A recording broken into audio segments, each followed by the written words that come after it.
I want to talk about something that nobody asked about because I think it matters. And it's been in my mind all day. And that's that I doubt you have seen this, but, or maybe you have, but today, Trump's lawyers asked the court to demand that Rupert Murdoch testify in Trump's extraordinary case against Murdoch as the representative of the company that owns the Wall Street Journal for publishing the report that he had contributed to Epstein's birthday book for his 50th birthday that Ghislaine Maxwell put together. Now, the lawsuit itself, I've read it. The lawsuit itself is just over the top. It's like a press release. I think he's asking for some crazy amount of money, like I want to say $10 billion. I mean, it's kind of like it's almost kind of like a game.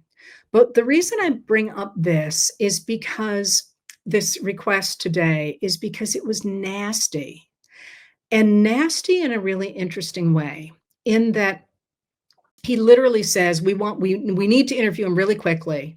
And of course, Trump's never going to go forward with this case because he would have to be part of discovery and all this stuff would come out. So this was really just, he said he's 94 years old. I'm afraid, he's going to die. He's having these issues. We have to get him on tape immediately. And it was really interesting because it certainly reads as if he is simply harassing Rupert Murdoch, like a kid, like just being as nasty as he can be. And I thought that was a really interesting moment because one of the things that has always jumped out to me about Trump is that he has always been able to have someone cover for him. He always swaggers like he's the biggest kid on the block, and he's always poking somebody in the eye with a stick, right? But there's always been someone to make it okay. Lawyers to delay cases, his father to shore up his businesses. There's always been somebody who could make it okay. And this struck me as being him just lashing out again with the expectation that he can get away with anything because there's always somebody who's going to make it better. He's going to take care of it. Doesn't matter how he behaves because somebody else is going to make it better. And so he took on Rupert Murdoch, not in a lawsuit kind of way, which is, honestly, at that level that people are working on, I think they're probably suing each other all the time, but in sort of a nasty childhood bully kind of a way. And the trick here is that Rupert Murdoch has a lot more money than Donald Trump does. And I literally know nothing about where they got the information from the Wall Street Journal. And I will tell you, I have faith in the Wall Street Journal's editorial pages. Those are crackerjack reporters. And the editorial control, the people who oversee those articles, they nailed that down. There's just no way they would have put that in print without it being absolutely nailed down.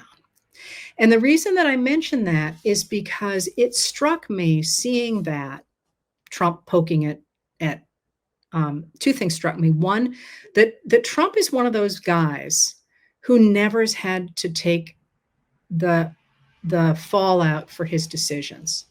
There was always someone to fix it, a lawyer to play the law, or someone to throw money at the problem, or a divorce lawyer, or whatever. There was always somebody to fix things. It could always be fixed. And the fact that he is doing it now over the Epstein thing, and the fact that he did it in the way he did it, really highlighted for me two things. One, the pressure of the Epstein issue, but two, that he's out of control. I think he still thinks somebody is going to fix things for him. They're going to sweep in and fix things. And it's not looking real good because he has taken on a number of different things that he is at odds with reality on. So, for example, this idea that his tariffs are bringing in all this money and everything's going to be great, that literally is not how tariffs work. And there hasn't been some great trade success that he has done.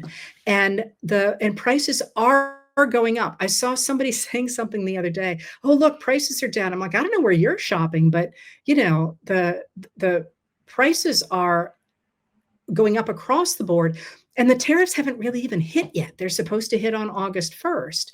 And he took on tariffs and he's taken on deportations, and I'll talk more about that in a minute. They're enormously unpopular, even among Republicans. So he keeps standing out there and saying, "People love this. This was what they asked me to do." And that's simply not the case. So those were his two big things, the economy and the border. And they've blown up in his face, not with MAGA. MAGA still thinks he's great, but he's still sort of projecting, as he did with the stick in the eye to Murdoch, I can do this. I'm right. I'm the person who knows everything. I can do all this." And even though the Wall Street Journal, I mean, I don't know, it's probably never gonna go to trial, but if I had to bet whether or not the Wall Street Journal's reporting was correct, I gotta tell you, I would not hesitate to vote for rather than against the Wall Street Journal. So the fact that he's calling them a liar and being so nasty about it and all that, sort of like, "I can make this reality change," just seemed to me to kind of represent him sort of saying that about tariffs. I can make economic reality change. About deportations, I can make the way people think about this change. I can make them believe things that are not true.